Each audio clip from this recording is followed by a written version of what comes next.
Okay, Podsters, this is it. This is your tipping point, your moment to take action or live with never knowing what could have been. We all have that thing that we know we are meant to do that scares us, that we're not sure we can do, and that we know we need a little help doing.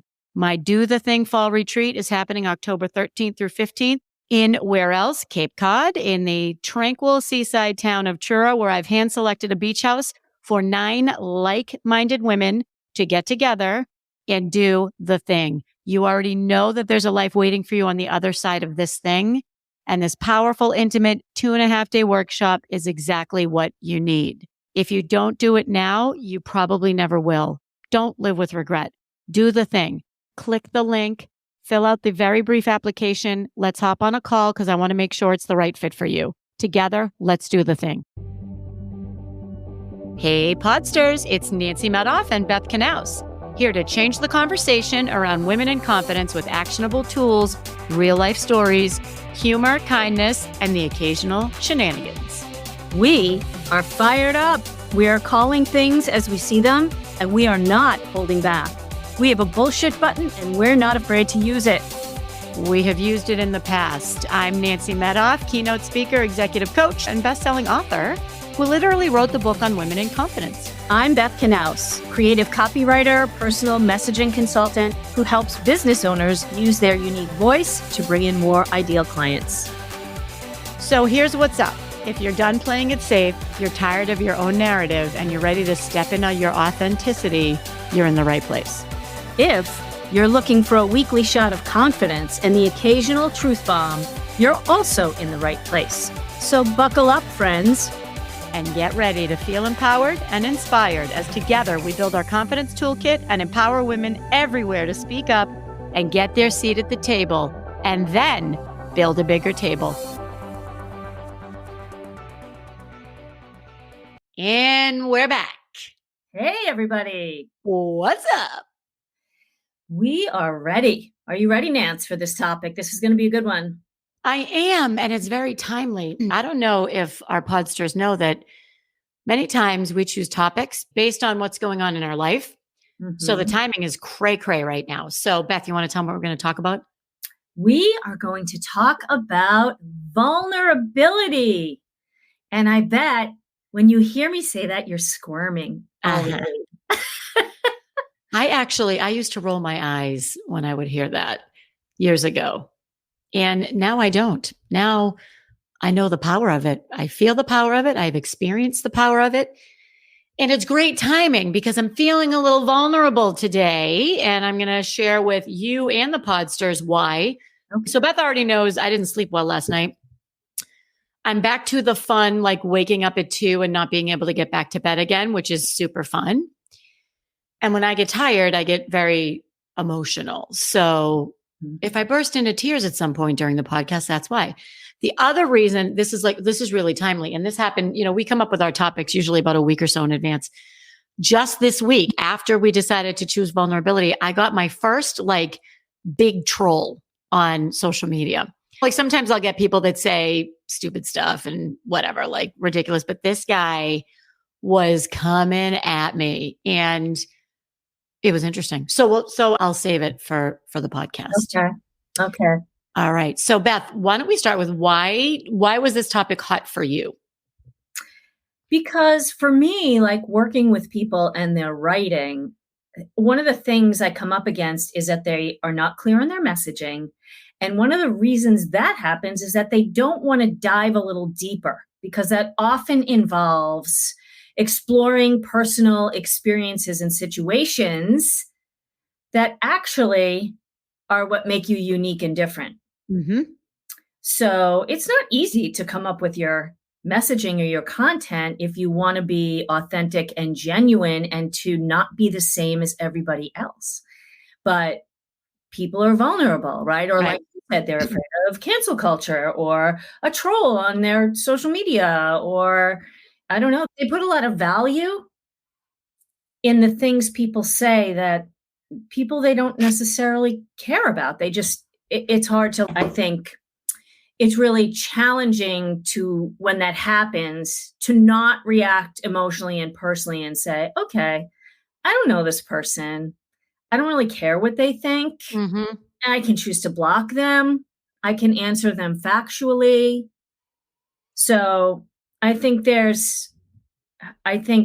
when we're vulnerable, our first reaction is probably connected to your amygdala, right? As people say, Mm-hmm. not that we're Mm-hmm. psychologists here on the show, and so people react to protect themselves. Yeah, I agree. And I think that people oftentimes as well won't set themselves up in the first place. So, if you think about it, you're rewarded for conforming. Mm-hmm. Right? You start out as a baby, you are yourself. Then you're a toddler, you're yourself. You're a small child and you're yourself. And then about the age of like what, 6, 7, 8, maybe, you start stepping into your personality and you're told, no, don't do that. You can't say that. You act like this, say this, do that. And particularly little girls, but little boys as well. So you learn to conform, and then you get to grade school and you learn that the more you conform, the more friends you get. Then you get to college or high school. I'm not even going to go to high school. Then you get to college and there's the sororities and the fraternities and the clubs. And it is lonely to stand in your own truth. It is. And to not conform. So then you go from college to the workplace where you're rewarded again with promotions, team dynamics, money. Some people's bonus is tied to how people perceive you. And you might need to mold yourself based on how you want to be perceived because you want to be accepted and perceived. So Right. you really trained your whole life not to be who you are. Yes. And I'm sure we've covered this before, but you're kind of trained to do what it takes to fit in instead of finding where you belong. And if you can find where you belong, vulnerability is comfortable. Can you say that again? Yes. We've been taught all along to fit in. But instead of looking to fit in, if you find the space where you belong, vulnerability is much more natural and acceptable and positive for you. I mean, that's the holy grail. Like that's the find your people or find your home or live your truth. I mean, that's it in a nutshell. So the podcast is over. That's it. Find where you belong and you will be able to be vulnerable. Have Okay. Have a great day, everyone. Have a great day. We all know in life we find ourselves in situations where maybe we don't belong, and how do we handle them, right? Like you were just saying, when you're on social media and this person is not necessarily somebody you belong with, but they have come along and kind of pushed into your space. So, yeah. And you just summarized it so beautifully. I think that's such a great way to summarize it. For me, I think I just lost my thought probably because I only got 2 nights of sleep. 2 hours of sleep. Once you step into who you are and let yourself be judged, really, that's what vulnerability for me, I can only speak for myself. For me, it's letting myself be judged, knowing that I'm going to be judged, honoring that is human behavior, and taking what works and letting go of the rest. Once you step into that, your life will never be the same, and you will never be happier. You're not happy 24/7, 100% of the day, but you think about how many of us go through life and do what we're told. Think about people who get married because on paper, that partner was the partner that was the best fit for them. And then finally, 10, 20, 25 years later, they understand that no, they need to take the risk and they need to be who they are. And they need to take the mask down and take the armor off and go be themselves. It's actually kind of tragic if you think about it when you don't allow yourself to be vulnerable. What do you think of that? Yeah. Yeah. I think it's a very scary and kind of insecure place to be in, right? Because what's scary and insecure? Being vulnerable or living your whole life not being vulnerable? Well, I think either. I think it's also a lonely life never allowing yourself to be vulnerable, because you're never going to have genuine relationships with people. I think that being vulnerable and sharing part of yourself with somebody, whether it's a friend or a partner or anybody in your life, you're showing someone that you trust them Mm-hmm. by being vulnerable. And then in turn, they are more likely to also trust you. And this is how you build strong relationships, right? By Mm-hmm. being open and getting to know somebody on a deeper level. And, it might just be a business relationship, but you're still building more of, I don't know if loyalty is the right word. I don't necessarily love to use the word loyalty, but you're just building a relationship where there's this foundation of trust. Mm-hmm. Mm-hmm. I agree. I would use the word connection. I don't know if that's strong enough, because you can connect with people, but still not. Well, I don't know about that. Maybe not. The connection, though, is that gets tied back to everything. So that gets tied back to your ability to influence outcomes. That's tied back to your authenticity. It's tied back to your charisma, like we talked about a couple episodes ago. What's interesting is, to me, if you were not shown how to be vulnerable when you were growing up, I would suggest, and I love your opinion on this, that somebody needs to show you. I think you don't. I think in many cases you don't know how, because you never saw it. Yeah, I agree. And I think vulnerability also has to do with emotion. So if you are someone who maybe is high functioning on the spectrum, let's say, and again, I'm talking from personal, my own personal knowledge or experience, which is limited, but I do have someone in my life who's disconnected emotionally. And then if you are someone who's in more of an analytical statistic sort of field, right? Like just in working with clients, if I'm writing for someone who's got like that engineer mind, their mind is based on data and analytics and the factual, like hard deliverables. And they don't think about the emotional piece of it. So I do think that they don't realize, and people like that might need some help, right? To me, that's where a lot of people sometimes professionally, and you can, of course, add in, need that sort of executive coaching with communication. I see that a lot with executive coaches, that you go in, you have these really bright people, real brilliance and genius, but they spent so much time developing that, or being encouraged to develop that they don't necessarily have the social and emotional piece. I hope I said all of that appropriately. Yeah, no, I understand what you're saying. And some of it is their nature, and some of it is the facade they put on when they come to work. So I remember I was coaching a CEO who is a wonderful human being, and put a total armor up because she thought she had to. Mm-hmm. And she was very good at her job. She was excellent at her job. She could not connect with her team because she would not allow herself to show herself and be vulnerable like that. And it really impacted her, and it impacted her negatively, and it impacted her career trajectory, and it impacted her ability to lead. She could still lead, but you have to connect with people. That's what they want. That's why they will follow you into battle, or they'll follow you wherever you go, is if you have that relatability and that connection with them. That's what people gravitate towards. It is. Well, and let me ask you this. So let's say that you are vulnerable, you do build relationships this way. I think one of the benefits is, if you go on social media, or you send an email, or you communicate in some way where, hey, maybe you're having a tough day and you're a little bit snippy, that person will know, you know what? I know that's not how Nancy normally is. So A, I'm going to have grace for her, and B, I'm going to reach out and see, how can I help? Is there anything going on for her? Yes, totally. Totally. It's that trust, and it's that expectation. And do you remember Stephen Covey? Yes. The Covey Bank, I call it. For those of you who haven't heard of him, which I guarantee you there's probably 27% of our listeners who haven't, he wrote several great leadership books back in the, I think, 80s.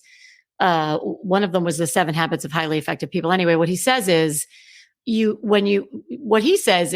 do enough for other people so that when you need something, you have that goodwill banked. It's in a bank. So you can withdraw from the bank because you put enough deposits into the bank. So with the vulnerability, if you're being vulnerable and you're showing your true self, first of all, people want to help. They want to help you. And second of all, to your point, what you just said was they know that they'll give you a pass and they'll know that's not really who you are. I think you brought up a really, really good point. I want to go back though to because I feel it's important to say this. I might get emotional. Okay, here I am, 2 hours sleep. So if you're not modeled this, right? So I wasn't, and I'm not going to get into the details on that because it'll get me in trouble, but I wasn't. It was Danny. It was my husband now that really, really leading by example showed me what it meant to totally be raw with another person and to put your heart into someone else's hands. And that's despite everything that's happened. So for those of you that are a little younger in your years and you're in relationships and should I say this or shouldn't I say that? Yes, say it. Say it. Because A, that's the true you. And B, it is an amazing gift to give someone. It's an amazing gift to give someone to say, here is all of who I am.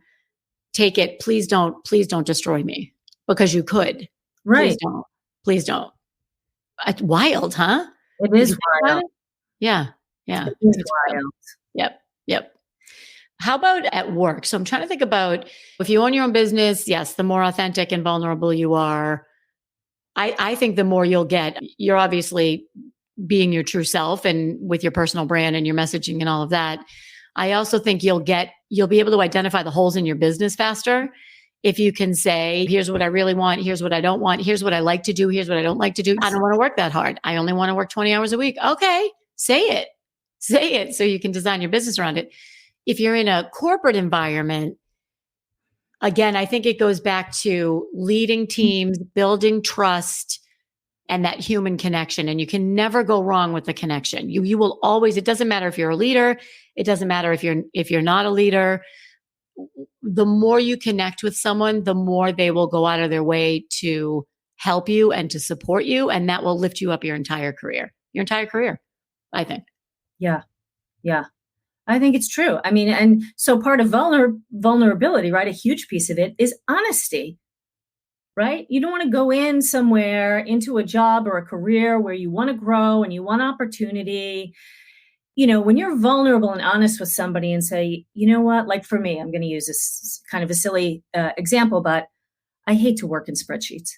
So if somebody says to me, oh, we're going to track such and such in a spreadsheet, I'm going to say right up front, listen, just so you know, this does not work in my brain. I'm going to give it my best shot. It's going to be hard for me. I'm willing, right? Or I'm willing to learn X, Y, and Z if that's what I really need to be successful in this position, or I'm not willing to. Because then you're letting someone know where you need support and that you're willing to get that support and try harder. Totally.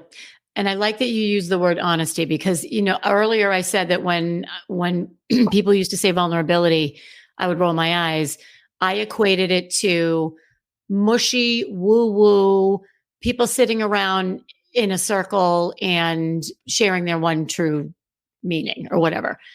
Which over the past 10, 15 years, maybe I think the perception of that word has changed a little bit. Thank you, Brene Brown, again. And, the workplace has changed and values have changed and the world has changed. And I like that you said honesty because it's not a weakness. And I think some people, maybe men, we'd love to hear from the men on this one. Mm-hmm.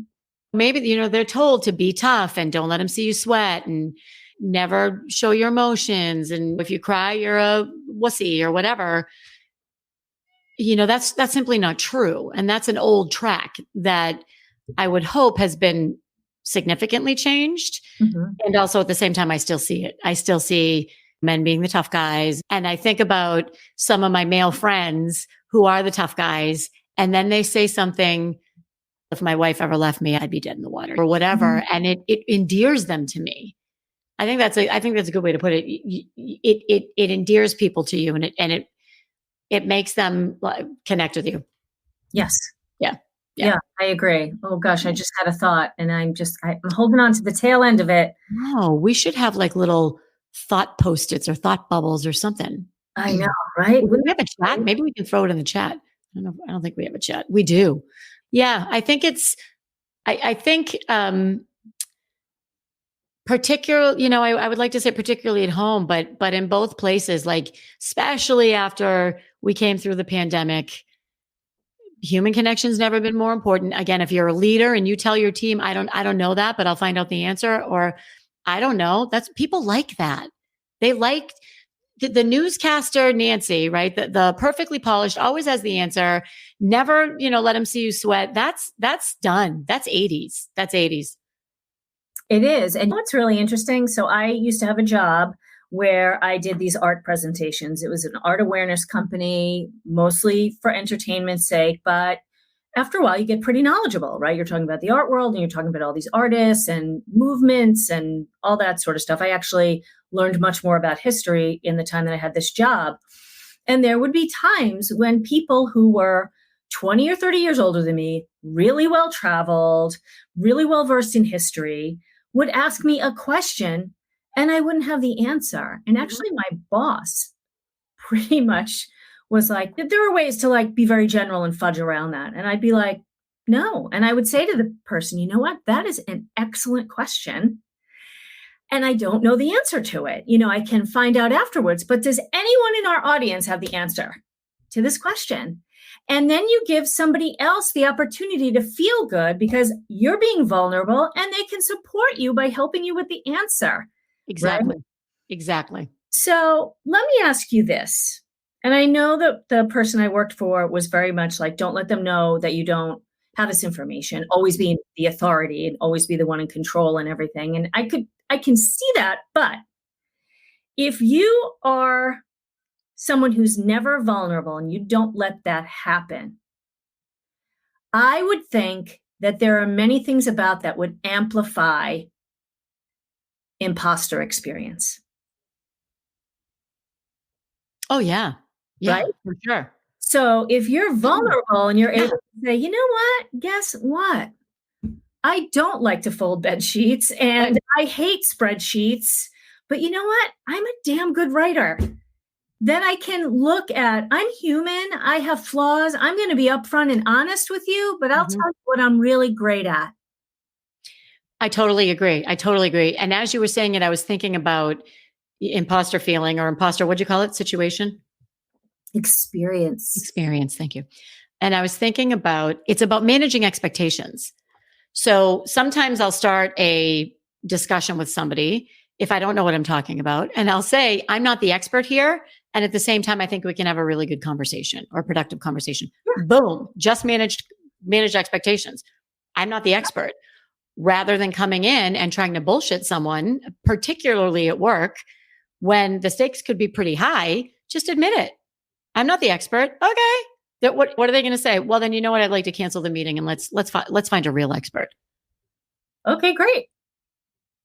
Right? I mean, thank God I don't have to fudge. I don't have to get on and be dishonest or struggle or be uncomfortable because I'm talking about something that I really have no business talking about. And I think that that's a great point because in a situation like that, you open yourself up and you're vulnerable. It leads you to collaboration and brainstorming. And then you're working together on an equal plane, trying to figure out, what is it that you're working on? So. Yeah. As you were saying that, I thought of something else during an interview. If you aren't honest, AKA make yourself be vulnerable to the truth, which might be you don't have experience in this one area. You want them to know the true you because you want to succeed in the role and you want to make sure it's a good fit and you want to make sure that you can do it and that you'll enjoy doing it. So, if I am so blown away if I'm interviewing someone and they say, you know what, that's not really an area of my expertise. Great. Now I know. And in my head, what I'm thinking is, okay, do I have the bandwidth and do I have the money to get them trained in this area? Do I have the resources to get them what they need so that they get more well-versed in this area? Usually the answer is yes, because it's not that big of a deal. And if it is a big deal, then that person's not a fit. And let's find out now versus 6, 7, 8 months down the line when we're all even more invested. Exactly. And guess Right. what? You're doing that person a favor at the same time. Absolutely. Absolutely. Yeah. Yeah. I have I have 2 calls to action if you don't have anything else. Do you have anything Okay. else? Sure. Go ahead. Okay. Yeah. So the first one is at work Mhm. for Podsters. Take a look at someone who you feel allows themselves to be vulnerable Mm. and see what it is that they're doing and just consider if you can do that as well. That's one thing. And then at home, this is a big one because this has been really big for me over the past 10 years. Not a coincidence that I met Danny 10 years ago. Say the thing you're afraid to say. Mm. It's that simple. Say, I'm afraid of failing, or what Mhm. if I do this and it ruins whatever, or my biggest fear is this, or I think I'm acting this way because this is what I'm thinking. It's only going to bring you closer to that person, build the partnership, and make you both better. Mhm. Right? Yes, absolutely. I That's what I agree. think. What do you think? Got anything to add? That oftentimes we feel vulnerable about things and they are bigger in our minds than they actually are. Mm-hmm. So I actually think just taking some time to write for a few minutes and think of something that makes you feel vulnerable that you've kind of been toying with of, I really want to say this or share this, but I'm afraid of X, Y, and Z, and write it down and really look at it factually and maybe separate, maybe facts and feelings, 2 different rows, my favorite things. And really look at realistically, why are you vulnerable? Is it that big of a deal? Is it something that you can work on? Is it something you want to work on? Because that's a big thing too. That's one of the places where you can take control with vulnerability. And then maybe write down the feelings, or like you just said, what's the worst thing that could happen? Or what do you think is going to happen? And then once you write it down, you'd be like, well, that sounds really silly. Right? And this is not a big deal. Can I add to that? Can Of I course. tack on here? I would also suggest you write down what's the best case scenario. I just went through this with a friend. She was focusing on the worst case scenario, which I get, and we need to do that. So let's play that out, right? Is Mhm. somebody going to die? Probably not. Right. I don't want to minimize serious medical conditions. If you don't get the promotion, what's going to happen? Okay. And then you play that out. Let's focus instead on the best case scenario because that's the energy you're going to put out in the world. And that's what's going to make you more excited about it. That's going to support you and remind you who you are. And that's focus on the best case scenario. Why waste that energy on what you don't want to happen? So true. Right? So true. I just Awesome. I just did the snap. I think that's a great wrap. What do you think? I think so. Okay. Excellent. What do we got in the show notes? So we have my confidence community, my group, and you have your group. Is yours an ongoing Facebook group? Yep. My Facebook group, Better Content Right Now. Great. People can Cool. join. Okay. Should we tell the podsters what they're in for the next few episodes? What we have on deck? I have it up. Should we tell them? Absolutely. Let's go. Okay. We have communication styles that may be holding you back. We have listening skills. Beth has a one-on-one interview with a listening coach. How cool is that? That's awesome. Oh, we have don't squash what makes you unique. I love that. Mm-hmm. Little bit about seasons. Whoops, sorry. What was that? I said, we have some good ones coming up. We do. Seasons. And then this is going to be a good one. I want to get under this whole introvert extrovert thing because I can't get my head around it. And I understand it's a basic concept. I need to figure this out. Okay. All right. Boom. Drop the mic. Peace out. Thank Peace you, out. Podsters. Thank you, Podsters. Thank you, Podsters. And thank you, Beth. All right. Bye-bye.